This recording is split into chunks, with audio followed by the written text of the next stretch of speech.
Imagine waking up next to the same person every day for 10 years. You know their habits, their routines, and their moods.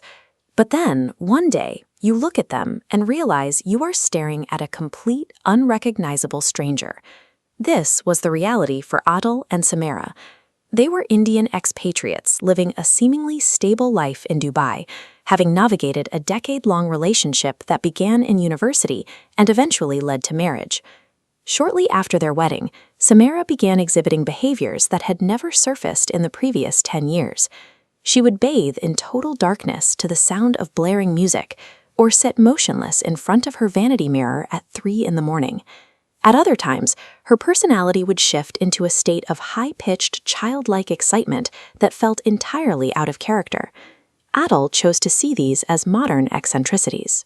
Because they were young and progressive, he rationalized the late nights and the strange moods as harmless quirks, unaware that the woman he knew was rapidly receding into the background. The breaking point came at 1 in the morning. Adil returned home to find the apartment pitch black and the music deafening. In the bathroom, he found Samira naked, dancing erratically in the dark. When he finally shined a light on her face, he saw blood streaming from both of her eyes. In the face of such a violent and inexplicable transformation, we are forced to decide, are we looking at a mind that has simply broken, or an identity that has been replaced by something else? Adil rushed her to a local hospital, where doctors placed her in the ICU. Despite their training, the attending staff was immediately paralyzed by her condition. Her physical vitals were erratic, but her behavior didn't fit the standard profiles they were used to seeing in emergency triage. The clinical team eventually reached a stalemate. They concluded Samira was experiencing a psychological breakdown so severe and specialized that they lacked the specific facilities or protocols to stabilize her. With the ICU unable to offer a path forward, one doctor took Adil aside and made a desperate suggestion. He told Adil to bypass modern medicine entirely and seek out a spiritual healer, or a Baba.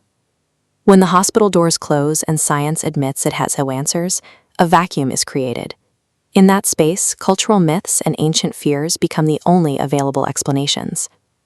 Adil brought a spiritual healer to the ICU. After a brief observation, the healer delivered a verdict that upended everything Adil believed. He claimed the real Samira had died 5 months prior, and the body he was looking at was now inhabited by a Jinn. The healer's logic was rooted in traditional folklore. He argued that Samira's habits, staring into mirrors at night and listening to loud music while bathing, were the exact behaviors that invite dark entities to take root in a person's spirit. Adil, desperate to save some version of his wife, agreed to an exorcism. The ritual was performed to drive the entity out, but as the healer chanted, Samira's breathing slowed and eventually stopped. She was pronounced dead very shortly after. Folklore provides a sense of certainty where medicine fails. By framing a crisis as a supernatural invasion, it offers a clear enemy to fight, even if the cost of that fight is the life of the person suffering. Looking at the same events through a clinical lens suggests a different diagnosis: Dissociative Identity Disorder, or DID. DID is rooted in extreme, unresolved childhood trauma. When the brain is forced to endure pain that it cannot cognitively process, it shatters the personality as a desperate survival mechanism. To keep the person functioning, the mind walls off the trauma into distinct identities. These alters can have different ages, behaviors, and even different physiological responses to stress. This is the same psychological process shown in the film Bhool Bhulaiyaa. The character Avni doesn't become possessed. She adopts the persona of Manjalika to navigate a past she cannot reconcile, even taking on different languages and skills that her primary self doesn't possess. Re-evaluating Samira's behaviors, the mirror staring, and the regression into childlike states, these align with the clinical markers of a mind switching between identities. In this view, she wasn't inviting demons, she was just cycling through the various fragments of a broken psyche. Folklore interprets these erratic movements as evidence of an external threat. Psychology recognizes them as the internal architecture of a mind trying to protect itself from its own history. The heart and the mind share the same biological resources. When a person remains in a state of extreme psychological distress for months, the body stays flooded with stress hormones, keeping the heart rate and blood pressure at dangerous levels. By the time Samira reached the ritual, her physical body was likely at its absolute limit, eventually succumbing to the strain of the very trauma her mind was trying to hide.